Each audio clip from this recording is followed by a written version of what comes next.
Good evening. It is 5:30. This is a special board meeting of the Pacific Grove Unified Board of Education. Thank you all for being here this evening. As we begin this meeting, it is important to pay respect to and acknowledge that we are on the traditional land of the Ohlone, Costanoan, and Esselen people, and additionally pay respect to elders, both past and present. Next up on our agenda is roll call, please, Dr. Adamson. President McNeary. Here. Clerk Shamas. Here. Trustee Otmar. And Trustee Wax. For trustees present, we do have a quorum and can do our business. Item D on the agenda is adoption of the agenda. Before public comment, Dr. Adamson, are there any changes to the agenda? There are no changes to the agenda, but I did just want to point everyone's attention to just a few revisions that were made. If we look at consent item B, page 9, there was an error, a typo that was identified for the date. So that has been corrected and updated. On consent item D, page 30, we added an addendum to the cover page that just gives a little bit more background information on that particular item. And then consent item E, page 79, there was a revision to Assistant Superintendent John's contact information that was corrected. That was it, but no changes to the actual agenda. Okay, thank you for highlighting those for us.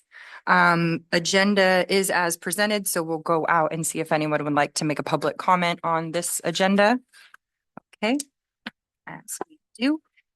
Board members, any discussion on the adoption of the agenda? If not, I'll just look for a motion from anyone. Approve the agenda as presented. Thank you. I'll second. Thank you. Motion made by trustee Otmar and seconded by trustee Wax. All those in favor, please signify by saying aye. Aye. Any noes? Okay, motion carries 4-0. Thank you all. Item 2 is our closed session agenda. I'll now identify the topics for this evening's closed session agenda.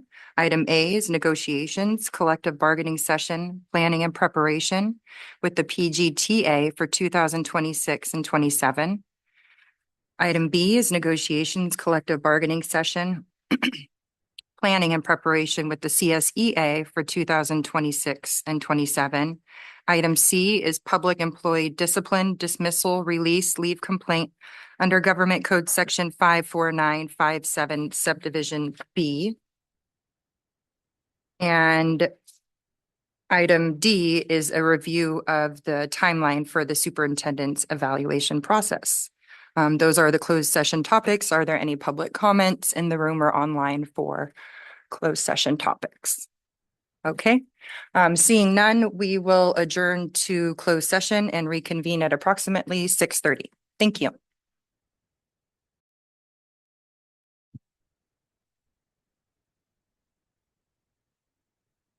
We are reconvening in open session. It is 6:35.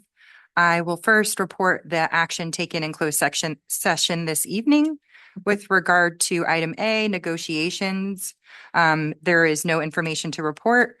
With regard to item B, negotiations, collective bargaining session, planning and preparation with the CSEA, information was received by the board and direction was given.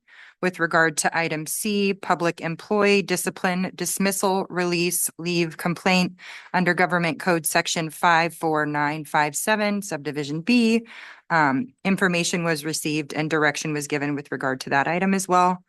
Item D, review of timeline for superintendent's evaluation process. We did that and agreed on a timeline. Thank you, Dr. Adamson, for putting that together for the board. Okay. With that, we can move on to the Pledge of Allegiance. Trustee Otmar, would you lead us this evening, please?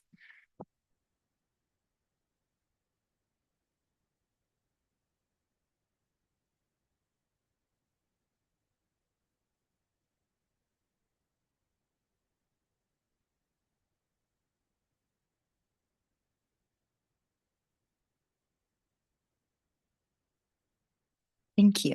Okay, this evening we have a short consent agenda and then we are moving into some board governance. So we'll begin with consent. It consists of items A through F this evening. And I'll first go out to the public to see if anyone would like to make a comment on the consent agenda. Okay, I'll bring it back to the board then for any discussion on consent. I did not remember to read the consent disclaimer, but I think we all know that if we want to talk about it, we've got to pull it. So with that, is there any discussion? Okay, no discussion. Would someone like to make a motion to approve consent?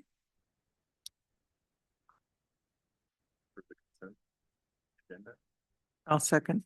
Thank you. Motion made by trustee Wax, second by clerk Shammas. All those in favor, please signify by saying aye. Aye. Are there any noes? Okay, motion carries. Thank you. Item 5 on our board agenda is information discussion, and that is going to be board governance and goals review. And I imagine we are going to shift to the circle table for the next portion of the meeting. So we'll be taking a break for now, and we will log back on when we're set up. Okay, thanks. Okay, we are reconvening an open session and we're going to begin our board governance and goals review. And I will turn it over to you now, Dr. Adamson. Oh. All right, thank you so much, President McNary. Right, so yes, we are going to focus this evening specifically on our board goals. And I just put together a few slides that'll just sort of help set the foundation, for the discussion that you're going to have. And that just kind of, I think, sets the tone and just that reminder of exactly, what is the function and the purpose of our board goals and how do they align with the district goals. So I thought that would just be important to review before we move into the actual discussion of revisions that you want to make. So as it stands, and you all have a copy of the 5 board goals that we actually established and reviewed and decided on back in 2024. And really it was right in alignment when we identified and selected our new 3 LCAP goals. And if you'll recall, the whole idea was that we really wanted alignment with what our district plan was. When I started as superintendent, one of the first things that I had noted that I brought forward to the board's attention was, you had board goals, you had district goals, you had the LCAP goals, the school, the SIPSA goals, where everything was completely different. There was no alignment. No one really knew, what the difference was between them. And so, one of the things that I had really brought forward and proposed was that we really wanted to align the board goals with what the LCAP goals were. So that way, we're all moving forward, there's cohesion, right, in the areas of importance and priority and what initiatives that we've identified as important to focus on district-wide. And as you'll recall, the LCAP goals, it's a 3-year plan.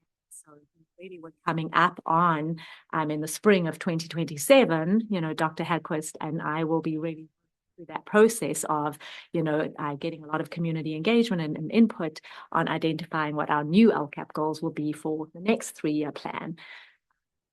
I think, for this year, we're in a sort of unique situation, I think, as a governance team where, we know that we are also coming up on that, that new process, but also, we are on, 2 new trustees in December. So, it's really along the lines of I think this is a great opportunity for we to sort of go back and revisit and look at what our goals are. Are they still serving our purpose? Do we want to make changes now, knowing, what those changes are coming? And, is it something temporary that would sort of take us over the next couple of months or even this year? So those are just discussions, and decisions that, we get to make tonight. But again, those are our 5 goals. Goal 1 through 4 are exactly the same and align with our 4 LCAP goals.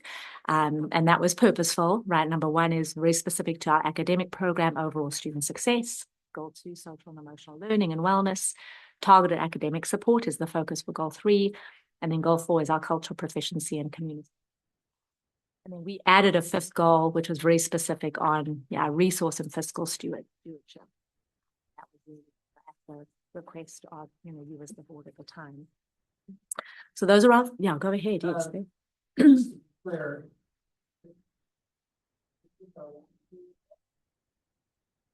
this is the third year of 3-year plan, and we'll be closing out this plan, starting drafting this plan. Well, it's already kind of begun a little bit. We have some ideas as we will go out. Come forward. Yeah.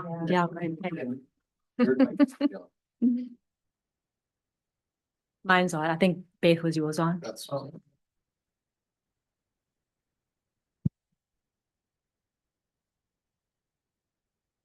Yeah, so to reiterate, we're in the third year of a 3-year local control accountability plan. We'll be closing out this year with all of our metrics, and we will be drafting a new plan. And you asked, when will the drafting begin? It already kind of is being drafted. We've been using data from the past 3 years. We have a good idea of the direction we're headed. Of course, we'll go out to families in the spring once again, bring that data together.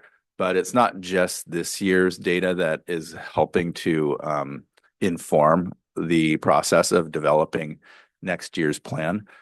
We already have some new metrics in mind that will be on the next plan. For example, we have a new ed tech plan. And we want to be able to be sure that we're including questions that will we can help hold us accountable for the long-term goals that we want to set for implementation. I actually just had a really, really good discussion with my assistant today and with our leadership team yesterday about establishing some long-term goals. We talked a little bit about putting a logic model together where you have long-term goals, midterm goals, and short-term goals. And we talked about how the short-term goals are going to be site-driven, and then they will feed the long-term goals of the logic model that we're putting together, along with all of we talk about inputs, activities, and things like that. So it's exciting work. I love that part of my job. I mean, it's probably my favorite part of the job. So when does the board vote on those or accept them formally for the next 3 years? Will it be a 3-year thing again? Or yeah, well, so it's going to be another 3-year plan, and it's going to follow the same process that we've followed in the past. If you recall, we do the midterm report I think it's in February, right? And then we close it out. I think it's in May. When I do and then in June we present the new plan for approval. We'll have a right? board study session specifically for the LCAP in April, and that's right. Already been determined, and so Larry will be bringing forward a lot of the information already that we've gathered at our engagement, and probably have a proposal of what the goals are that we're looking at, and that'll be a board's opportunity. Thank you for reminding me that the board study session is kind of the main thing, and the unique part of that this year, it's going to be like partly summarizing some of the goals that we've set in this past plan, but also introducing the ideas for our new plan. Thank you. That was And also, I love what you said about the short-term, long-term plan and how it all aligns. I think when we were you gave us some of the materials from PGUSD, and they had their kind of 5-year where they wanted their data point to be as kind of just like a real high level metric, but like something the average person could know, if we're meeting it or not. And that was appealing for us to have something that's easily translatable. I mean, the LCAP is wonderful, but it's so dense. Okay. Yeah, that's great to hear. I thought the next slide would just be, I think it's just valuable for us. I think even when, we first talking about bringing the goals to this governance session, there was a discussion even on the lines of, okay, is it superintendent goals? Is it board goals? So there's a lot of, I think, crossover and similarity between the two. But you'll recall, when we did our community forum for, candidates who are interested in running for the board, this was sort of a slide that I just presented that really kind of talks about a little bit of the difference, between the board's role, superintendent and staff, right? The board's role is very much more specific to the what, right? You set policy, it's more broad directional vision, fiscal parameters, the focus more on district-wide, multi-year strategic goals, and there's a big, focus on monitoring progress throughout the year, but through data, right? The superintendent and the staff is a little bit more on the how, managing daily operations, personnel, curriculum execution, translating board vision into operational action plans, obviously, and then just solving more sort of the site level program specific with that lovely part of the job. So this, again, I just thought that was a nice slide to, help ground us a little bit. I think when we're looking at, the, specific areas and specific concerns that you're, as we're looking at what our current goals and deciding on, what adjustments you want to look at, I think just that reminder of the board goals that really you are looking at, it's a little bit more high level, multi-year, right, strategic priorities. And I think that's where just, aligning with what our LCAP is. But, understandably, the LCAP, there may be additional goals, right? Kind of like we did with the fiscal, oversight, right? If that's not a goal that's specific to the LCAP, you as the board, I think if there's an area you want to sort of monitor and be accountable for yourselves and really be able to report out on, year to year, that would be a perfect example of something. I think through our discussion tonight, there may be areas as well that really kind of are going to help inform me too, as I'm preparing to bring my superintendent goals, to the September 10th meeting. If there are areas that we feel, okay, that's, definitely a little bit more specific, that would belong more in, one of my goals. And that would be, sort of site-specific operational targets, specifically for program needs. And looking at board oversight, it's very much more along the lines of scheduled reports, track progress and hold administration accountable, right? When you're looking at, sort of just the responsibility and oversight of the board. I love this, slide. I just thought this could really sort of help us a little too, if we're, if something does come up through our discussion. I think a good question for us to ask, is it district-wide? Is it broad and strategic? The answer to that question is yes, that definitely would, we know that belongs more as a board goal, right? It's more that high level strategic vision, foundational policies, sort of focus. And if the answer is no, is it more of an operational site or program specific fix? That would be something, if it's something that you as the board do feel that you want to, keep mind of, it's something that's maybe come up, in the previous year. That you want to have somewhere, then, we would make note of it. I'll, take notes of that tonight and make sure then that I'm incorporating that into my. Just thought that's really helpful, I think answering those questions, and we can, come back to that as we go through our discussions. What I did, provide links to MPUSD goals. I did notice that what they have online though was a little bit more outdated. It's something that they had done here in 2022. So I got a little bit more information, but I thought it would just be helpful. I, really took Carmel and MPUSD and kind of just did two summary slides for, one summary slide for each of them. But, Carmel recently, they just went through their 5-year strategic plan process. And though these are the 4, sort of pillars, areas of focus that they have identified for their board goals that also directly align with their LCAP goals. So they've got an academic achievement goal, a safety and wellness goal. 3 is specifically more about engagement and how they're engaging families. And then number 4 is, optimize resources. And there's just a little summary, for each of those areas. But you'll see definitely what's in common, what really all 3 of our districts right now have in common is that it's really, we kind of identified either 4 or 5 pillars, that it is very much a little bit more broad and aligns with, what the district can. MPUSD, very similar. They've got, they've 4 specific areas. Number 1, improving outcomes and closing gaps. 2, recruiting and retaining high quality staff is an area that they've, identified for themselves. High quality environments, and then fiscal solvency and alignment. I think definitely in all 3 of us, you see that has been an identified area of focus, right? So we can come back to those as we're, sort of doing the work and thinking about, what we want to add to ours, but just thought that would be helpful to have. That's really the summary, right? And I was looking for maybe more of a theme and similarity, right, between the three, but that really is you're seeing more of that high level scope when you're looking at our goals in PGUSD.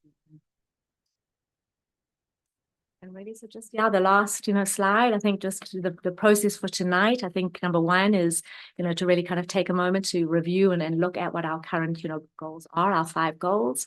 Number two, identify priorities that you as a governance team want to really highlight if there's something that you're feeling is not necessarily captured there. And I think really if we do decide to make some adjustments to it this year, I mean that really could also help inform some of the feedback that you give that process in the spring for the new LCAP plan as well.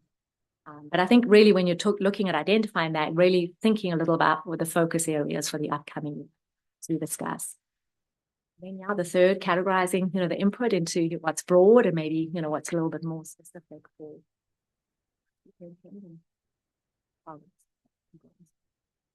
Okay, so with that, you've all got a hard copy of the actual, of our current goals. I would just like to open it up to all of you and just kind of, if you have a chance to, you want to take a few moments to read it first, yes, just to refresh your memory, and then, just weigh in and let's discuss it.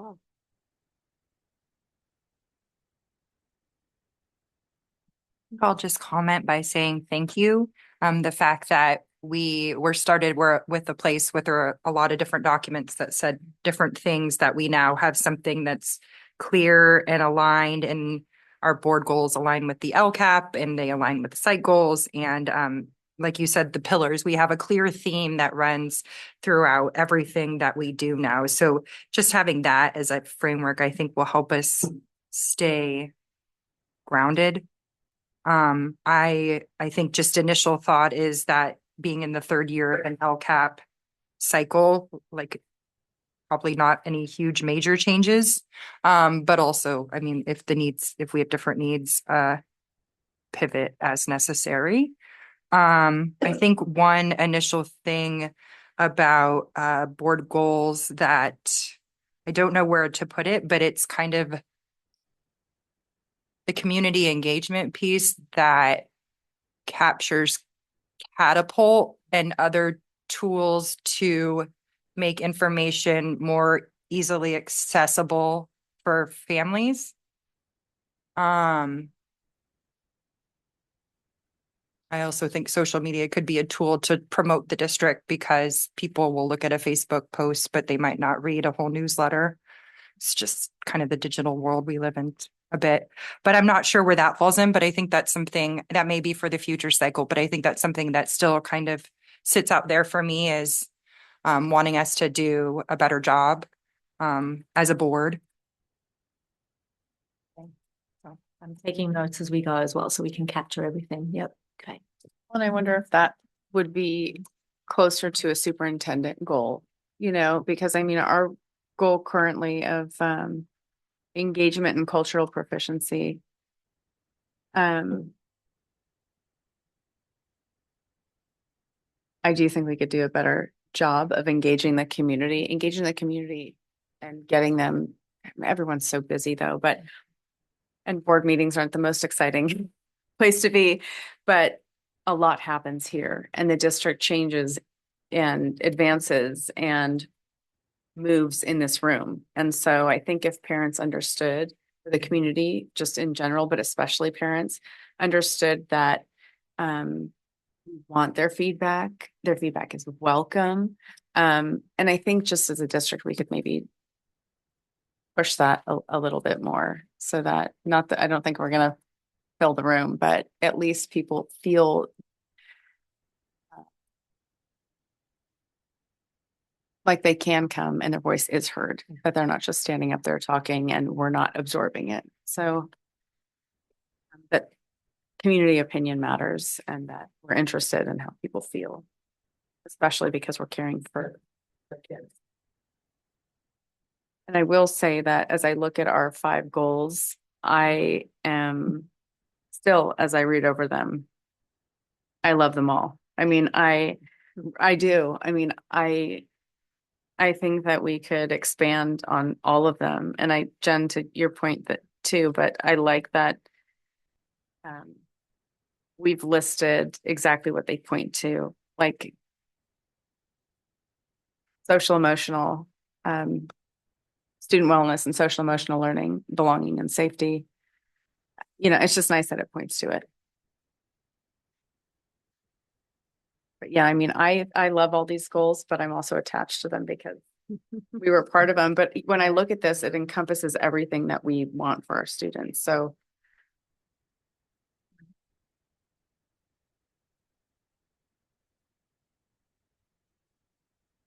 I feel like the board goal 5, the resource management, is a little weak in how it's stated. When actually that's one of our most important and widely recognized responsibilities.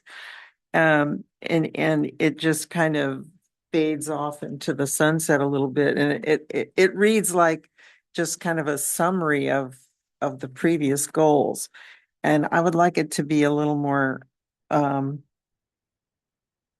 yeah, well, at least like for this year, to me, I mean, we should be including the property tax proposal, whether that passes or not, that definitely, if it passes, that's going to be something that we need to plan for and strategize. So that'll be on our agenda if it passes. If it doesn't passes, then even that is probably something that we're going to recognize and figure out how we're going to maneuver some of these budget issues.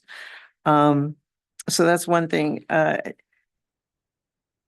I, I, I see that we have the family thing in here, but I just have a feeling that and maybe it's just me, but I feel like we don't reach enough families for some reason. And it's not that they necessarily need to know what's going on at a board meeting, but just I don't know that we're reaching a connectedness. Every school site is reaching a connectedness with most of their families. Maybe they are. I'm just not kind of aware of that. I know that, of course, we're lucky that we have, you know, the kind of educated parents that are motivated. But we should be looking out for the parents that can't quite get, they're working too much but I always feel like that needs to be a goal that I like to see the adult school really working with us, and I know they are. And I feel like that really makes us a more comprehensive district when we can, use the adult school to help us with the parents, especially, non-English speaking parents. It's it's a place that helps them be more participatory. But okay.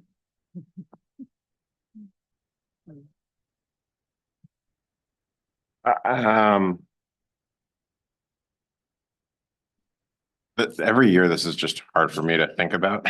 So it's really my weakness, one of many. But I mean, it sounds good, and then to me, there's just so many variables in how we measure and the execution of these things. So um, I do think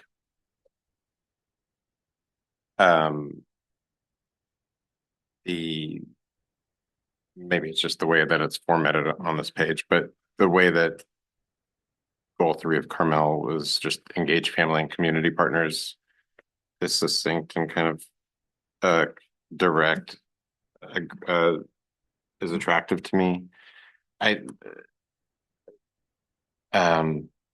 like everyone is saying, I do think family communication, community communication is key, but it's really because of this long-term worry about disenrollment. I would really like to see less people leave our district. And I think that's like a bigger engaged families, but maybe for new parents, like the district also offers like babysitting nights out or something, like to bring them into the fold. I know that's strategic and not goal oriented, but something about being a steward of and for the community is important to me, but I don't really I don't feel particularly strong about like needing to change a goal or anything. I do think, I mean, resource management encompasses some of what I'm about to say, but like it's also a little bit fuzzy, but with the parcel tax, but with the bonds, like seeing the build out of all these things. I mean, it's already happening. So I don't know. Never mind. I turn off. You two of you have mentioned the fiscal resources and management, and that I think what really would probably be helpful there is, you'll recall, like a few months ago, I presented our 5-year fiscal solvency plan, right? And really all of these areas were sort of identified in there, and maybe it's a matter of also just sort of linking that to that goal, because that's something that I think we'll want to be using and revisiting regularly, right? Especially as we're meeting some of these items, that number one, I mean, the bonds there already, but the parcel tax, if that does pass, right? I mean, that's there are a lot of things we'll be able to check off there at our next governance session. Lou Lozano will be also presenting a little more on the educational foundation information. I know that's been a long time coming, but so all of those areas that we identified also, as a governance team, for more long-term, solvency, maybe, fit in there. But I hear what you're saying as well, Mike. I mean, you're saying now we're now seeing a lot of the build out and, things actually happen with the bond, money. It's a little bit of we've got the long-term goal, but, how are we making sure and staying on top of the reporting out and as the things actually happen, right? And we check things off the list.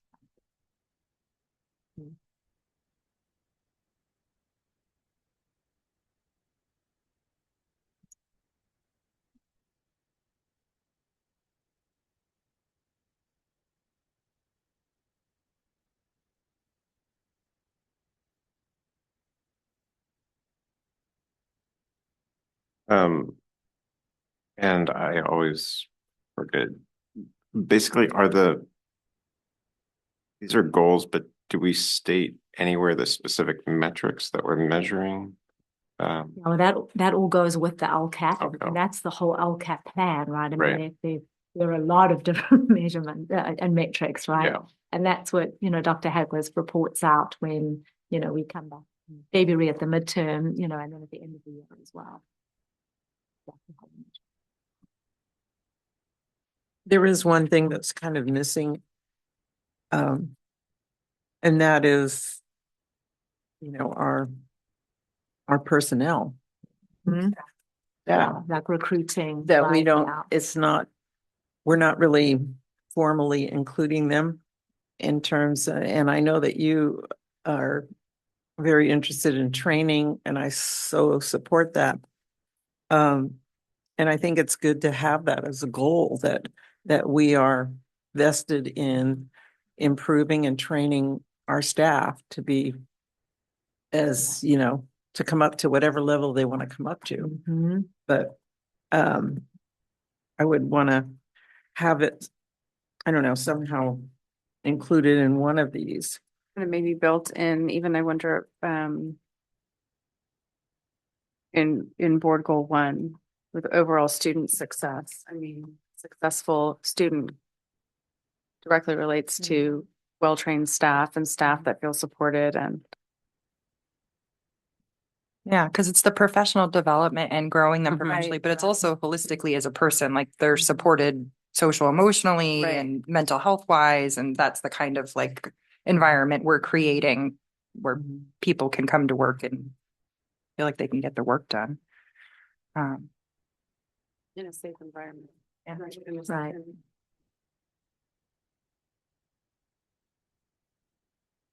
We could absolutely add that as a, an additional note, right, to go on. Mm-hmm. Yeah.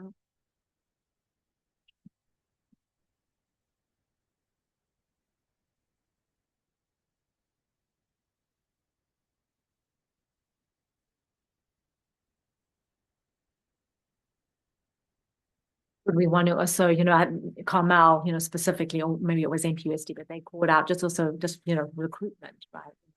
Yeah, Could be a combination of just maintaining and yeah. recruiting quality staff and, in that through, right, the provision of high quality. professionals. Yeah, That's and what I we want, realize that MPUSD is doing that because that's their need. right? You know, Yeah, they really have sure. this need for Yep. bringing in more staff. So that may not be quite, we don't have it at that level, but it's still important that we recognize that, a highly qualified staff and a happy staff are Right. important to making the And happy. culture work.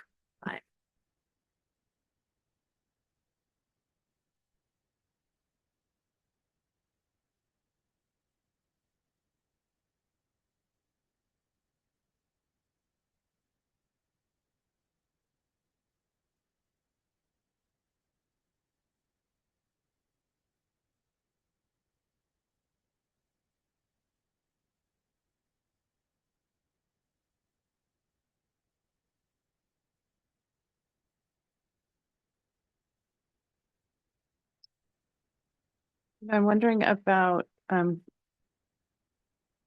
if we wanted to, I mean, we can't have too many goals, otherwise it gets massive. Right. But I'm wondering Mhm. about, maybe it's possible to have that as as a goal within itself. And then it sounds bad out loud to say condense two goals but I'm thinking the cultural proficiency and targeted student success. Maybe somehow we can combine those into one goal and make room for another goal that's specifically focused on staff well-being and health. And retaining quality staff. It's just a thought, but I don't want to take away from one. Yeah, I think, well, if you look at the board goal 1, it's kind of like an overview in a way.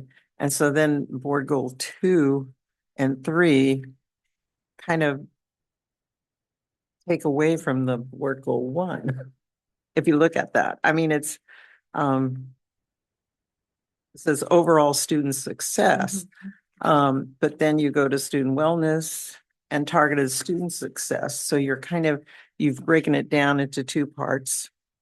So that first goal could be something that you might want to reword or. I mean, Dr. Hackworth and I have had these conversations. And in fact, even, after we presented, the plan and we were, sharing out the goals and, after it all been approved, as we read through, the language for them, there is a lot of repetition, like goals 1 and goal 3, I think are the 2 that really, the intention with it was goal 1 is more sort of all students and, overarching offerings and program offerings, whereas 3 was very much intended to be specific to, targeted support students who are struggling, right? In order to, close learning gaps, right? But so to that point, I mean, if we are looking at maybe, wanting to, just, condense and maybe add it, another area of focus for a different goal, those 2 could be, 2 that we combine just for the board's purposes, right? Yeah, because as I read through 1, there's a redundancy there. Practices will be equitable and inclusive for all students and families, every economic circumstance, culture, religion, race, ethnicity, gender, none. So, and then looking to, I read through and there's words that are repeated. So, You know, the goal 3 with the targeted student success, that can stay as a title because what you're really can be saying is you have one group of students that you have your high level goals for college prep, whatever, and you have this other group of students that have different needs, and you're going to also be addressing those needs. So it could all be under goal 3 as in other words, that we are focused on addressing each student's needs wherever they are.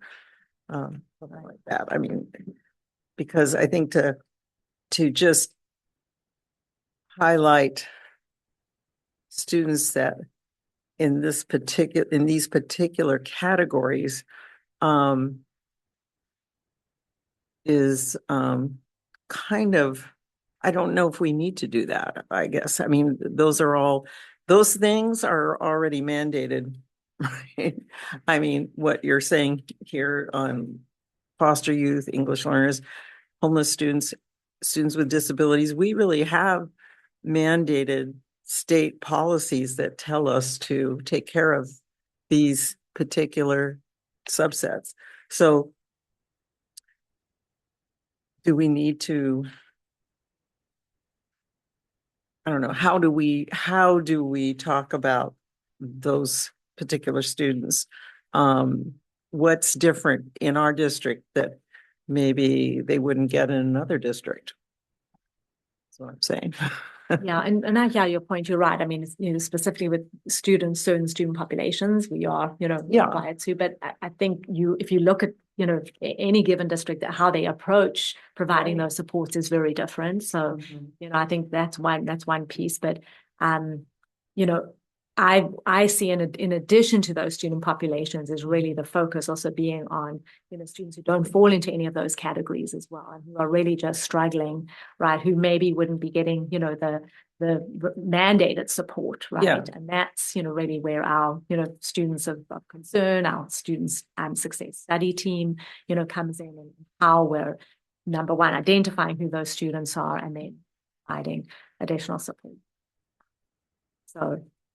But don't you want targeted student success to apply to every student, regardless of where they are on the ability levels? Yeah, I think what what you said earlier, goal 1, the academic goal, really, it's just high achievement, but the goal 3 is targeted. I think differentiated support might be a better term, right?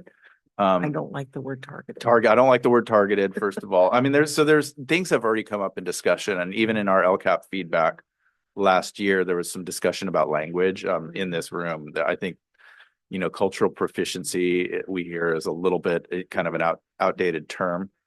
So there's certainly an opportunity to combine and to goals and to kind of tailor the language so that maybe we can combine 2 and bring something new because I feel that we need also, we don't want to overhaul everything and make it, we're on a good track. We need to maintain that momentum. We don't want to undermine our core values and all the stuff that we've worked so hard to put in place. We don't want to shake the foundation, but we want it to feel fresh and new. And there's got to be an element that is that feels new, right? That's kind of my opinion. I think one way to approach that is just to think about ways that we might be able to combine, right? Use some updated language around the goals.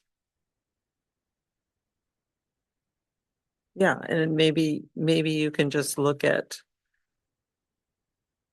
the success that you've had already. What's working? That this style of teaching or how the management of these classes has actually been a success. Take that and find language to describe that as something that we could understand. Yeah, carrying the momentum, but you're updating it like, okay, yeah, we started out, this was our direction, and you probably made a few detours to improve it. And now here we are. And we like where we're going here. Yeah.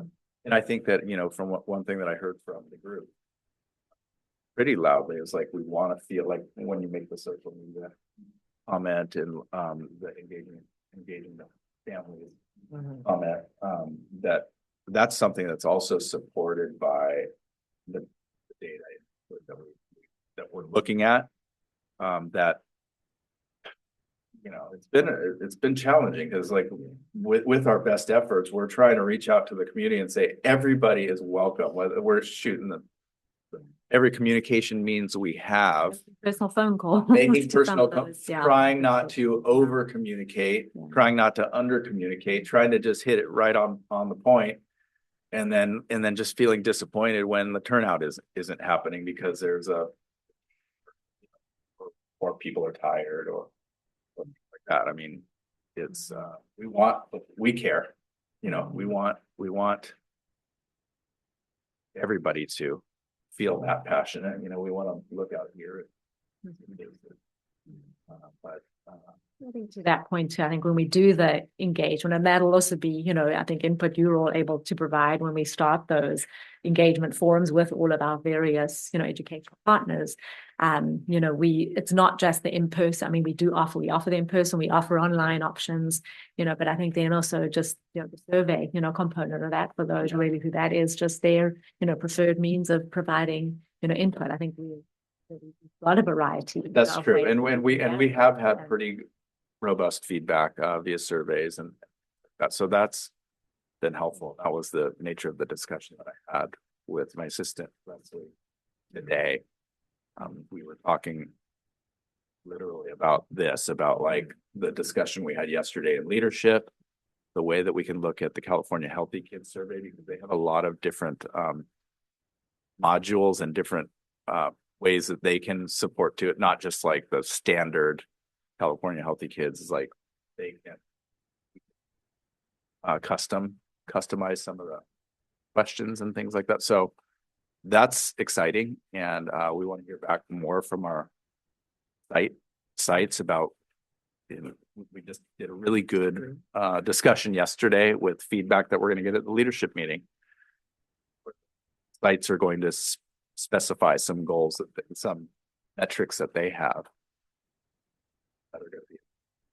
So anyway, I stayed for a reason. My colleague, man. So you might have some languaging that you could offer. Yes, Okay, good. absolutely.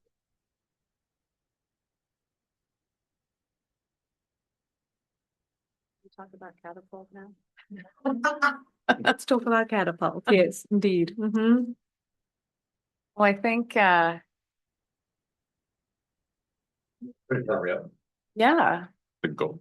no, Oh, but goal let's is talk kind of, about about some of communication the with challenges. families, Yeah, Oh, you yeah. know, families being engaged. The catapult messaging is really difficult to get through as a parent because you don't know if it's, and we've talked about this before, you don't know if it's something big or something small or whatever, and the messages just keep coming. And speaking as a parent that works full time and is very busy, like many other people out there and spread thin, it's, the messaging could be better. And I think we could do better as a district when it comes to messaging parents in a more like direct way. What that way is, I couldn't begin to even tell you. But I know that I'm pretty sure I'm not the only person that's frustrated with catapults. Yeah. And as a board member being frustrated with catapult and not, I can only imagine how everybody else is feeling too. Yeah, I mean, I think I think we talked a little bit ago about like trying to treat families more as customers, and not in terms of like a transactional way, but like valuing them and that sort of thing. And so like I looked into it, and if I turned off stop on Catapult, it would shut off everything. But there should be some, I would hope that there would be some more granular preferences, like I could unsubscribe from text messages unless it's like an emergency. But otherwise, it seems like I would just stop everything. Just for the text messages. So, I just had that conversation with our leadership team just last week, right? And I think what I have really sort of given them the direction of is you really should not be using text messaging unless it's an absolute emergency, right? In moving forward. And then the phone calls as well, right? So I really think we've sort of come to, an agreement on basically, when we should be utilizing that. And, maybe it's if it has to be something that we want everyone seeing, today, depending on the circumstance, but, really kind of would that be? I mean, for me, that's good. And I think phone calls have definitely lessened since last year, but I imagine as our demographics change and parents get younger or a different generation, they'll prefer text messages over email. It's kind of just like the double duty and like the inability, it seems, as a parent to choose how I want to be communicated with. Which just results in kind of a fatigue.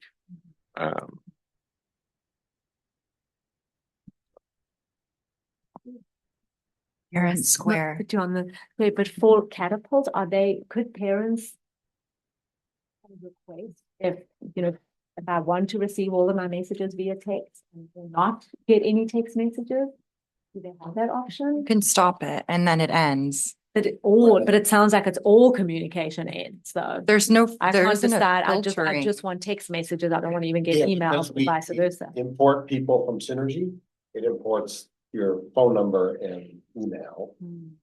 And then the stop, as you said, stops everything. Yeah. I don't know if there's a feature that says I prefer not text or only. Okay. Yeah. But the same thing, it's very delicate in terms of I only want the really important stuff in text.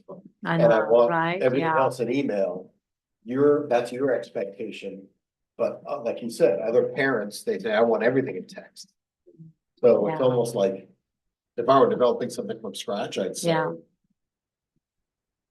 you put an importance factor on 10, Yeah. people can decide. At 5, then it goes to a text, or I don't know, whatever, right? Or it as whoever drafts the messaging, I guess, are site principals usually, and then you. Correct, yeah. Yeah, So coming from the sides, it's the principals, right, who are working with the office staff, right? But so like, I have kids in 2 different schools, but if I stop text messages on Catapult, and if I replied stop to a Forest Grove text message, would that stop all PGUSD text messages? Probably. See, it seems like there should be lists for. It just seems like there should be more control. Yeah, on both from the user and from admins or Right. secretaries and that sort of thing. So, and this is a typical problem trying to accommodate both sides of the spectrum. I don't want any text messages, I only want email, and I only want text messages. And then there's a lot of people won't go in and say, well, set their preferences. It's one of those things, if we went to a different system, there might be a more fine-grained control, but Yeah. we could suggest to Catapult to say, this is the kind of thing we're looking for, that's gonna be here, if they put it on their roadmap.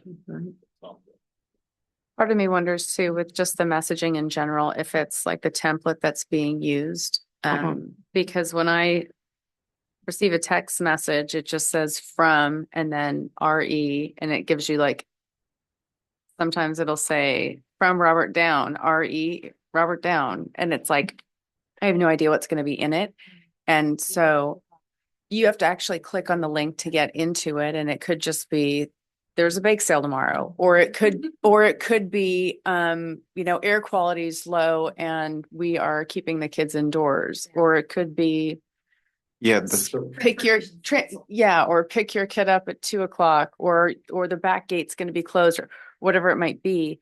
And I'm not saying that the school's poor communication. I'm saying that the way that it is laid out for parents, if we're talking about community engagement, it's not user friendly. And so parents are going to be quick to just sort of swipe it out of the way. And if that maybe was going to be something that they might be interested in, some kind of a community event, well, now that just got, they're not going to know about it because they're already overwhelmed and overloaded with. Catapult came out with a feature yesterday that allowed the sender to have a different message in the text message oh, than in the subject of the email. hallelujah. Yep. Thank you, So Catapult. that's kind of It's like they knew it was coming. They've been hearing it, I'm sure, and from other districts. process, change process of learning how to use that new feature. Yeah. And for them to understand how important it is for parents, get that synopsis in the beginning. Yeah, because the lack of value in the text message and just having like if I did just get only text and it was right there on the phone as opposed to having to click through, I would be less annoyed. Right. As It's a like a parent. 3 or 4 word summary of what it is. Students dismissal at 2 p.m. or bake sale, right? And it's right in front of you. And it's right in front of you in the text message. Then you Yeah. click more, there's option to click more to find it. But it's just the training of the staff. And it's searchable in your phone, because Yeah. then I could be like, wasn't there, maybe I think there's a bake sale coming up. I could search in my phone through the text message and go, oh, there was a bake sale, instead of it being buried in a link and I'm never going to find it again. I could search Catapult, but I just did. And it's a couple a day. I mean, I know the training is a load, but I also know like the secretary at Forest Grove has a bunch of kids. I could only imagine how many Catapult messages they get. Like, I think it would be, I feel like the benefit is clear to like the staff who are impacted by it too, as parents. Sure. I would imagine. It, like you said, the site secretaries are busy and they have to stop and think about what the parents want in the text message. And that takes a mind shift versus, oh, kid, like this, that. And I'm not giving them excuses, but it's gonna be something that they gotta learn over time, practice over time. This is also perhaps a useful implementation of AI, Yeah. just like rephrasing for a short. Yeah, text sure. message. They can think about how the parents are gonna get it and what's important to the parents. Well, it should be standardized across the district, right? I mean, it shouldn't be just left up to the person that's sitting at the desk that's typing the And I messages for don't that think day. it is So like, I know what you're saying. I do think like any messages, and that's again, another conversation I can have with our site leaders, that, I mean, any message that goes out they should be seeing, what it is before it, it goes out to families, because it's that, I mean, you see the level of frustration, right? If it's not. So maybe that's just the process that we can revisit as a leadership team on, just protocols and how the messages are being drafted, and, whose eyes are on it before it goes out. And with this new feature that this is gonna be a text. Exactly. I this think is that's gonna be perfect subject, timing. this We is can, gonna be our next meeting. But I think, part of our discussion last week was also along the lines of how frequently, those messages are going out. And really, we talked about also just having some sort of a cadence. I think initially I just want them paying attention, to how often, how many times a week are they sending messages out? And if they could, start with maybe just even identifying, one key day, where the important big messages go. And then paying attention to, is something going out every day, because that's what we're hearing. And if you multiply that by 3 or 4, if you've got, several children, becomes a challenge. And that's part of the question as parents is, would you rather have one message per topic or one message that covers 5 or 6 different topics? Like, so for example, Jill Houston was here earlier, and she said, well, we sent a message today about this, and then tomorrow we're gonna talk about the shoe game, and then this, next day we're gonna do this. So versus, are you, as a parent, are you gonna read all of the topics if it's in one long message? So we get a weekly update from each site as families. And that's, I think we get something from the high school. As a high school parent, I now get that, and it tells you what's going on for that entire week. And I think the information's out there. We're just not getting it to people in a way that they can digest. And I think expecting parents to change their settings and make sure they're in this classroom or that classroom is not reasonable for how busy people are in their daily lives. I would love to see us look into the program called Parent Square. A lot of the settings that you've brought up as far as importance or priority or turning off and turning on things exist in that program. It's also really user interface friendly. So when you talk about the customer service aspect of it, I think part of the reason like we don't like Catapult is because it's not. You get a text and then it's just text, and then you got to go find more text somewhere else, and maybe there's a link in that. Versus I know I can get weekly updates on what's going on at school if I go look in my Parent Square portal, and I don't have to get a message. But if I look in the portal, I can hear bake sale I can see bake sale this week. Here's what's going on. But I think like we have to meet people where they're at. Yes. And that's what we can't go individual personal preferences, but we could get a program that has some of those features built in so each person can customize their own experience, because it's unreasonable to think staff is going to be able to put that much time and effort and energy into something like this. I personally think communications have, and kudos to you, Trustee Schmoss, that communications are a professional level of expertise. And it's really hard to get it right in a way that people can receive it, digest it, and bring it into their lives. So I don't think we can put like we're using Catapult and we're stuck with it kind of mindset around it. I mean, if we have a contract with Catapult for a year, we have a year from now to kind of explore if there are options that might be a better fit for a district. I don't know. That's not the mindset, right? Yeah. It's not. No, I'm just there are a saying, lot of like, options out. That's Parent yeah. Square, however, and I'll let Lewis speak to it, but my understanding is, that kept on coming up in my former district as well. It's not really user friendly for district-wide communications. It's great for individual classrooms, and I know that we've, my former district, we had some schools who sort of utilized it, but we had, a different program that we used district-wide, but it was also very similar, frustrations and feedback that I'm getting here about Catapults and Catapult has an app. Good. Turn it on. I don't even know, it might cost something, but we turn it on, and then parents can download the app and see messages from different school sites, all that kind of stuff. So that's a possibility if that's something that I don't know. Well, I think what our teacher next survey. step, Lewis, needs to be is, I think I'd like to, with you and Matthew, get a phone call scheduled, Sure. with someone from Catapult. And And- I'd really like to list all of the specific concerns we have, learn more. What can they do? What can't they? I think it really is a point of, what we're hearing, that, look, we've got a year contract with them, I think, right? It's a year. And kind of just let them know, these are the things that we want to see changed. You either can or you can't. We'll give them time. But I think then that'll give us, some time. One more thing I want to say, I think most of our announcements show up on the webpage of that school site. So people don't go to there is what it comes down to. Yeah, that's another place. Then you have to go look in another place to find.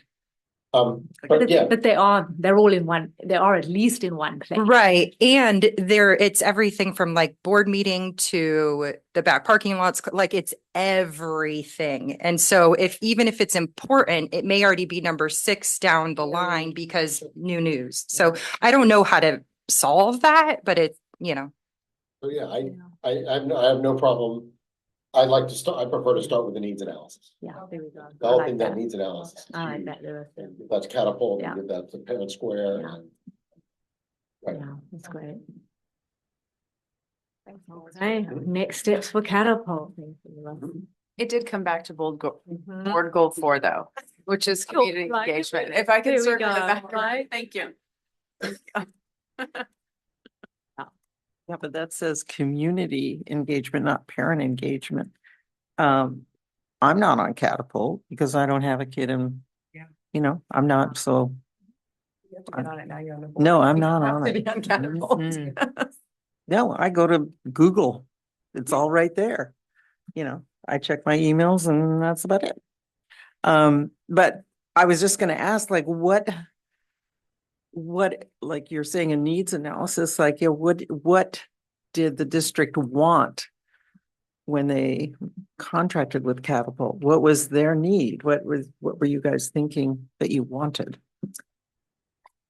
When did, first, I guess, when did we Yeah. contract with them? How Yeah. long have we been working with them? Catapult Yeah. came, I think we purchased it before I got here, so that was at least 4 years Yeah. ago. But it handles our website and it also That's handles our mass communication. Yeah. A couple of years ago, like a year or two in, I asked leadership, and I think it was before Linda got here. Parent Square, one of their strengths is two-way communication. And a lot of people don't necessarily want all that communication from the parents. I mean, they want it in a controlled environment. They don't want to get text messages from all the parents. And so that, I think, is one of the reasons that we didn't develop a needs analysis and pursue Parent Square. I mean, my wife used it at PGUSD and she loved it. So yeah, so it's a matter of timing too, and that's having that needs analysis is important. Yeah.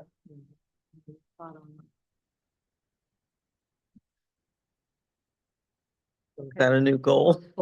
Well, do we want to just, I mean, or I Well- do feel it belongs in goal 4, but I think we could just add like a specific, you know, how we word it, like a caveat, almost like an extra action, you know, bullet attached to that just for the board goals, right? That we want to focus on. And then that probably is going to, well, for sure, it's That'll going to be tie a into my superintendent yes, goals it would be. specifically. Right, and then Sorry it about that. ultimately will become the LCAP, you know, goal as well, right? Well, I'm looking at board goal 4, and that was a really good point that you brought up, that it doesn't discuss parent engagement. And I think that there's a great distinction between parent engagement and community engagement. And I think that that's missing. Okay, because parent engagement is very, very important when it comes to kids' education. I mean, it's and we should at least be calling that out. That was. And, you know, even parent, family, you know, engagement, right? Yeah. Yeah, maybe it's- family yeah, engagement right? or, Yeah, okay. Yeah, that is kind of almost a little bit, right? No question. Yeah. Yep.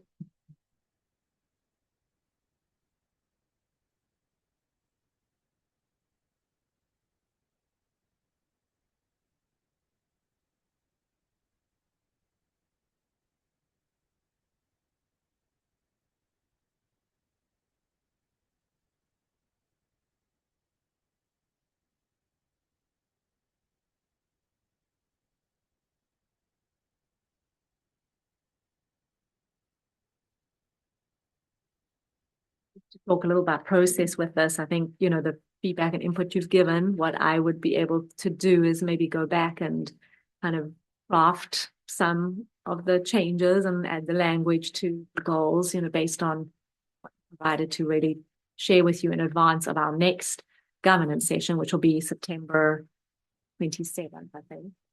You know, that's where Lewis is joining, Lee Rosano is joining us. But I could, you know, give it to you in advance of that, so that way you can, you know, review and give feedback. Basically, we kind of review them and then agree, you know, the changes that we want to go at that time.